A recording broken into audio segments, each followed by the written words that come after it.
नमस्कार, मैं प्राची गुप्ता और मेरे YouTube चैनल प्रावी पीएड क्लासेस में आप सभी का स्वागत है। आज का हमारा video posture and it's deformity का दूसरा पार्ट है। फर्स्ट पार्ट में हमने पोस्चर और उसके डिफरेंट टाइप्स जैसे गुड पोस्चर्स, बैड पोस्चर्स, उनके कॉजेस, रेमेडीज़, ये सारी चीज़ें हमने अपने प्रीवियस वीडियो में डिस्कस की थी। जिन लोगों ने भी मेरा वो प्रीवियस वीडियो नहीं देखा है, उन सभी के लिए मैं अपने डिस्क्रिप्शन बॉक्स पे हमारे previous video posture and it's deformities part 1 का लिंक दे रही हूँ, तो प्लीज़ आप सभी वहाँ से उस वीडियो को देख सकते हैं। आज का जो हमारा वीडियो है उस पर हम कॉमन पोस्चरल डिफॉर्मिटीज़ के बारे में बात करेंगे और इस वीडियो को भी मैंने 2 पार्ट्स में डिवाइड किया है, क्योंकि अगर एक ही में हम पूरा का पूरा वीडियो रिकॉर्ड करते हैं तो बहुत लंबा हो जाता। तो हमने जो आज की कॉमन पोस्चरल डिफॉर्मिटीज़ हैं उनको 2 पार्ट में डिवाइड किया है। पहली स्पाइनल डिफॉर्मिटीज़ और दूसरी हमारी लोअर लिम्स डिफॉर्मिटीज़। तो आज के वीडियो में हम स्पाइनल डिफॉर्मिटीज़ के बारे में बात करेंगे, लेकिन वीडियो को शुरू करने से पहले आप सभी से रिक्वेस्ट करती हूँ कि प्लीज़ मेरे वीडियो को पूरा देखें, और अगर आपको ये वीडियो पसंद आता है तो इसको लाइक करें, शेयर करें, और अगर मेरे चैनल को अभी तक आपने सब्सक्राइब नहीं किया है तो इसको सब्सक्राइब कर लें। तो चलिए बिना किसी देरी से हम अपने वीडियो को शुरू करते हैं। सबसे पहले हम ये देख लेते हैं कि हम आज के वीडियो में कौन से टॉपिक को कवर करने वाले हैं। सबसे पहले हम देखेंगे कि डिफॉर्मिटी क्या है, कौन कौन सी जो कॉमन पोस्चरल डिफॉर्मिटीज़ हैं वो कौन कौन सी हैं, और उन हर एक के बारे में हम उनके कॉजेस, उनके प्रिकॉशंस और ट्रीटमेंट क्या हो सकते हैं उसके बारे में बात करेंगे। जैसे आज हमारा जो कॉमन पोस्चरल डिफॉर्मिटीज़ का पार्ट 1 है, जो स्पाइनल डिफॉर्मिटीज़ हैं, उसमें हम काइफोसिस, लॉर्डोसिस और स्कोलियोसिस के बारे में बात करेंगे। तो सबसे पहले हम देखते हैं कि डिफॉर्मिटी, क्योंकि हमारा जो टॉपिक है पोस्चरल डिफॉर्मिटीज़, उसके बारे में, पोस्चर के बारे में हम लोगों ने पहले ही बात कर ली कि पोस्चर क्या है, लेकिन क्योंकि हमारा ये जो शब्द है पोस्चरल डिफॉर्मिटी, तो पोस्चर तक तो ठीक है, लेकिन डिफॉर्मिटी क्या है उसके बारे में हम बात करेंगे। डिफॉर्मिटी यानी विरूपता, जब हमारे शरीर के किसी भी भाग या जॉइंट की रचना ठीक से नहीं होती है तो उसे विरूपता या डिफॉर्मिटी कहते हैं। आज हम ऐसे ही कुछ पोस्चरल डिफॉर्मिटीज़ यानी अंग विन्यासी विरूपता के बारे में बात करेंगे, जैसे काइफोसिस, लॉर्डोसिस, स्कोलियोसिस। बो लेग, नॉक नी और फ्लैट फुट के बारे में हम नेक्स्ट वीडियो में बात करेंगे। सबसे पहले, क्योंकि आज का जो हमारा टॉपिक है वो है स्पाइनल डिफॉर्मिटीज़, तो मैंने आपको बता दिया कि स्पाइनल डिफॉर्मिटीज़ में हमारी 3 डिफॉर्मिटीज़ आती हैं, वो है काइफोसिस, लॉर्डोसिस और स्कोलियोसिस। किसी भी डिफॉर्मिटी को जानने से पहले अगर हम वो डिफॉर्मिटी जिस भाग में हम होती है हमारे शरीर के, अगर हम उस शरीर के भाग के बारे में समझते हैं तो हमें वो डिफॉर्मिटी समझने में आसानी रहती है। तो क्योंकि हमारी पहली जो है आज का पार्ट स्पाइनल डिफॉर्मिटी, उसके लिए हमें सबसे पहले स्पाइन की एनाटॉमी जाननी बहुत ज़रूरी है। हमारी स्पाइन में 33 इंडिविजुअल्स बोन होती हैं जो एक दूसरे से जुड़कर स्पाइनल कॉलम या हमारी रीढ़ की हड्डी बनाती हैं।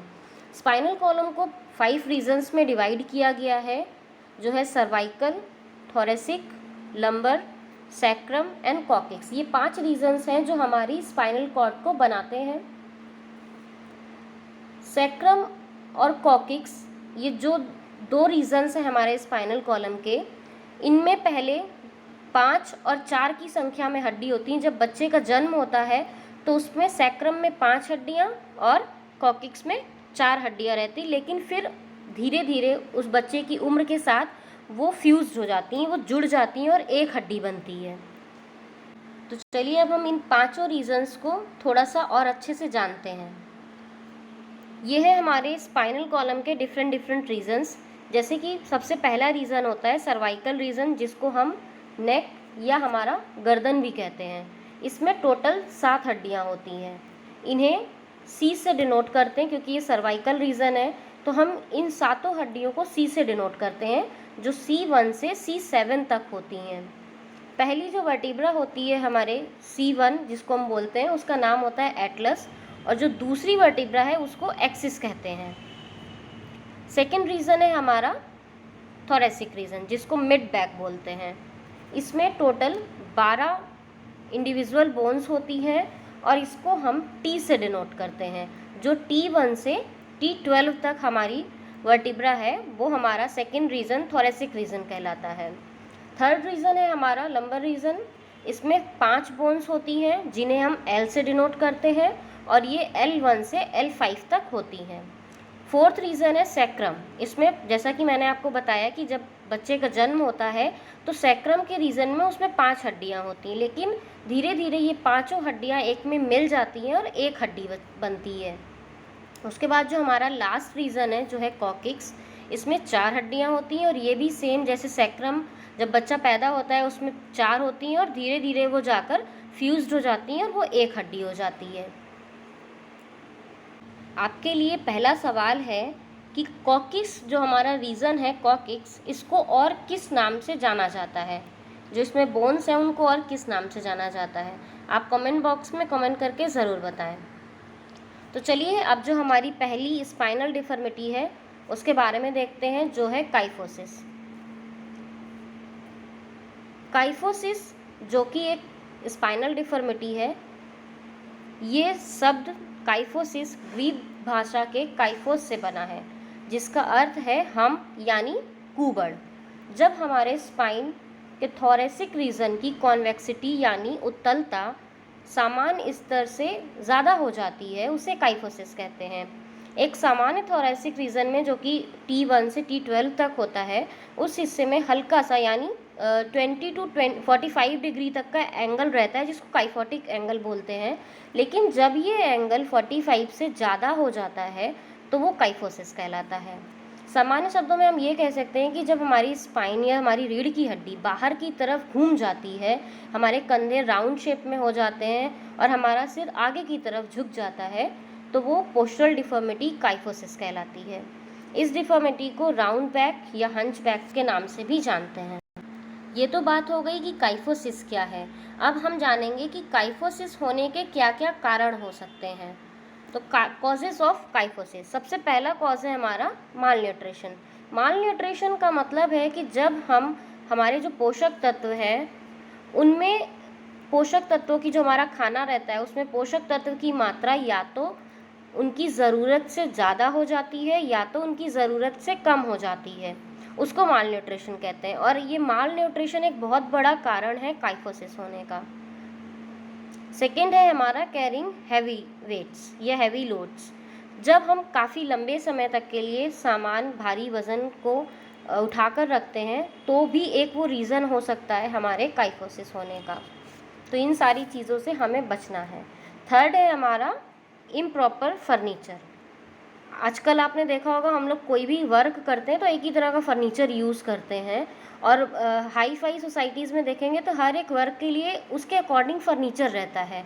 वो इसीलिए रहता है कि उन्हें किसी भी तरह की कोई इंजरी या कोई भी डिफॉर्मिटी ना हो। तो हमें जो भी हम वर्क कर रहे हैं उस वर्क के अकॉर्डिंग ही हमारा फर्नीचर होना चाहिए। अगर इम्प्रॉपर फर्नीचर हम यूज़ करते हैं तो हमें काइफोसिस हो सकता है। नेक्स्ट है वीक मसल्स।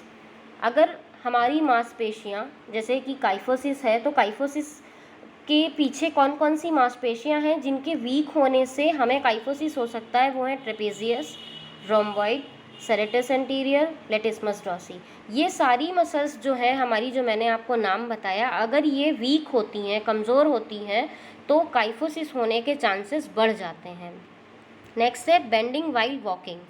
जब हम चलते हैं उस दौरान अगर हम बेंड होके चलते हैं तो काइफोसिस हो सकता है। ये वैसे एक कॉमन चीज़ है जो ज़्यादातर लड़कियों में देखा गया है।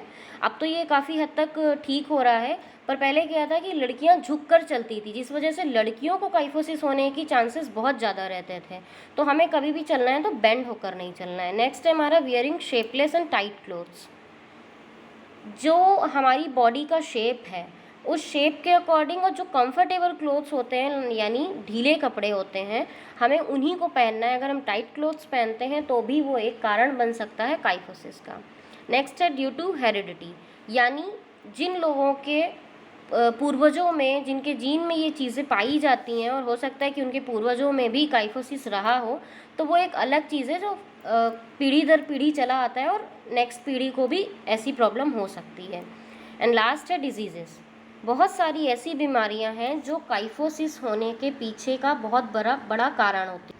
वक्त के साथ साथ हो सकता है वो बीमारी तो ठीक हो जाए, पर उस बीमारी के दौरान जो हमारी एक आदत डेवलप्ड हो जाती है, वो आदत की वजह से हमारा पोस्चर बिगड़ जाता है। मैं आपको कुछ ऐसी डिजीज़ेस के बारे में बताऊंगी जो कि काइफोसिस को लीड करती हैं, जैसे bronchitis, asthma, tuberculosis, Scheuermann's disease, arthritis, osteoporosis. ये सारी जो चीज़ें हैं, जैसे स्पाइन ट्यूमर है या स्पाइनल इन्फेक्शन, ये सारी डिजीज़ेस जो हैं काइफोसिस को लीड करती हैं।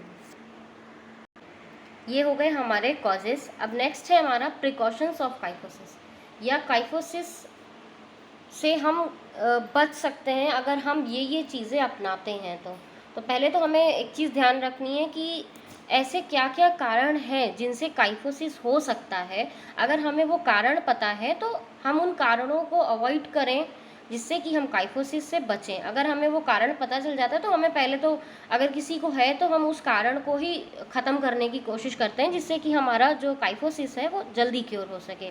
जैसे पहला है एडॉप्ट करेक्ट पोस्चर। अगर हम शुरू से ही एक आदत बना लें कि हमें एक करेक्ट पोस्चर ही अडॉप्ट करना है, यानी अगर हम बैठ रहे हैं तो वो सही पोस्चर होना चाहिए, बैठने का, लेटने का, चलने का, वॉक करने का, दौड़ने का। हम जो भी चीज़ करते हैं, हमारी एक्टिविटी रहती है, हम करेक्ट पोस्चर से ही वो एक्टिविटी कंप्लीट करें। नेक्स्ट है वियर लूज क्लोथ्स। हम हमेशा ढीले कपड़े पहने। बहुत ज़्यादा टाइट क्लोथ्स डालने से भी काइफोसिस हो सकता है, जैसे कि मैंने आपको बताया, इसलिए हमें ढीले कपड़े पहनने चाहिए। And use suitable furniture. जो भी हम काम करते हैं उस काम के अकॉर्डिंग ही हमारा फर्नीचर होगा, तो हमें काइफोसिस होने के चांसेस कम हो जाएंगे। Treatment and exercises for kyphosis. अगर किसी को काइफोसिस है तो वो क्या क्या ट्रीटमेंट या एक्सरसाइजेस कर सकता है जिससे कि काइफोसिस जैसी प्रॉब्लम ख़त्म की जा सके।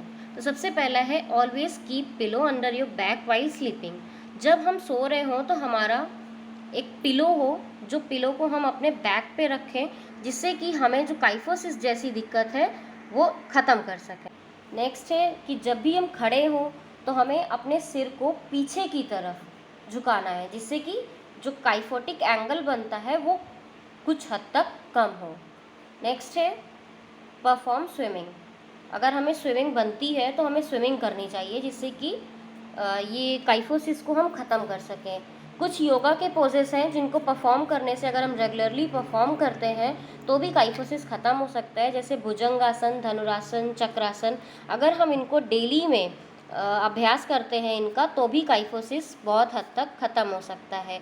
और जैसे कि मैंने आपको बताया था इनके कॉजेज़ में कि कुछ वीक मसल्स होती हैं जिनके कारण काइफोसिस हो सकता है, तो वो मसल्स मैंने आपको बताई थी, जैसे trapezius, rhomboid, serratus anterior and latissimus dorsi. तो अगर हम इन चारों मसल्स को स्ट्रेंथन करते हैं तो भी काइफोसिस बहुत हद तक ख़त्म हो सकता है या हमें ना हो।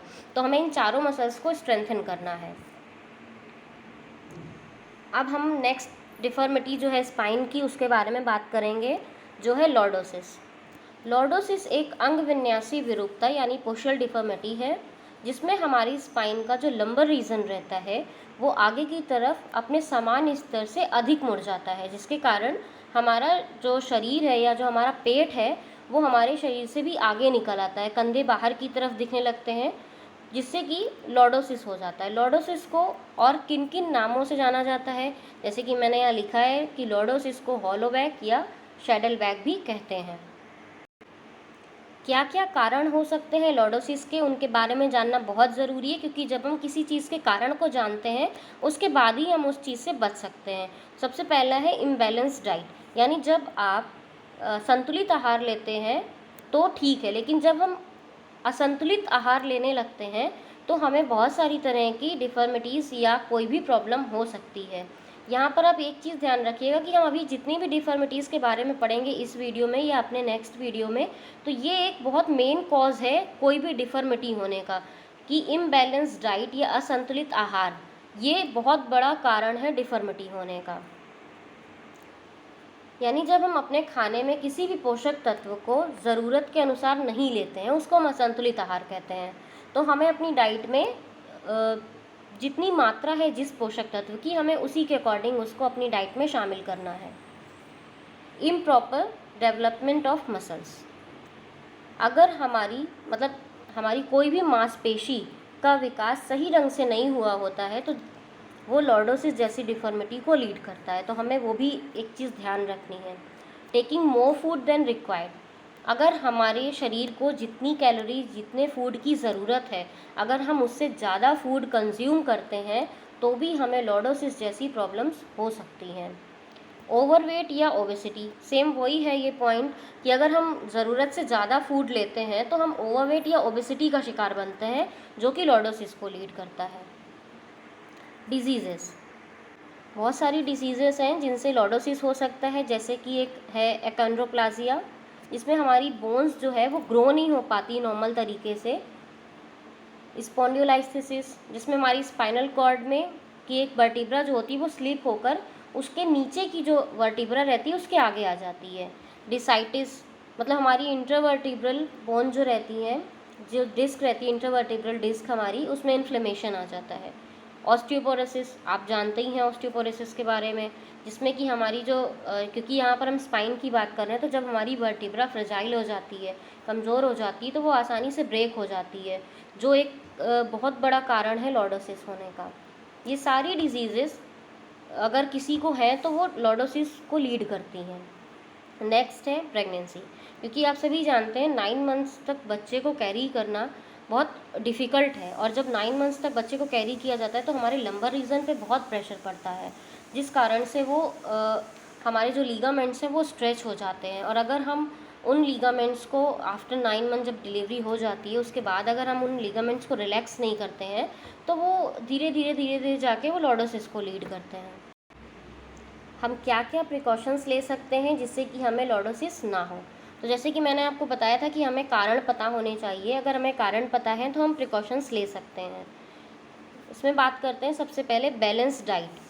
हमें, जैसे मैंने आपको पहले भी बताया कि किसी भी डिफॉर्मिटी को अगर हम उससे बचना चाहते हैं तो हमें बैलेंस डाइट ही लेनी है। बैलेंस डाइट मतलब हमें संतुलित आहार लेना है, जिसमें पोषक तत्वों की जो मात्रा रहती है वो बराबर रहती है। जितना हमारे शरीर को ज़रूरत है हमें उतने ही पोषक तत्व अपने खाने में शामिल करने हैं, ना ज़रूरत से ज़्यादा ना ज़रूरत से कम।